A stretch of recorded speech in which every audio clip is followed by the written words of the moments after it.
अस्सलाम वालेकुम। आज मैं आपको बिहारी छोले बनाना बता रही हूँ। इस छोले को मैंने पहले रात भर भिगोया था, फिर मैंने इसे एक प्याज के साथ फ्राई करके इस तरह पकाएंगे। ये छोले अब पक गया है। पकने के बाद इसमें मैंने पीसी हुई सुरख मिर्च, नमक, थोड़ा सा गरम मसाला डाला है। अब देखेंगे छोले हमारा तैयार हो गए हैं इसको मिलाने के लिए।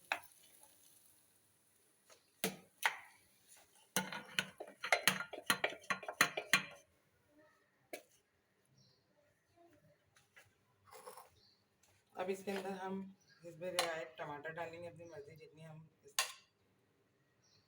कटी हुई प्याज डालेंगे, चॉप की हुई प्याज जो होती है आमलेट वाली। हरा धनिया डालेंगे इसके अंदर हम, और फिर हम इसमें हरी मिर्च डालेंगे और इसे आपस में इस तरह मिला लेंगे। तो देखें आपका कितना स्पाइसी छोले तैयार है।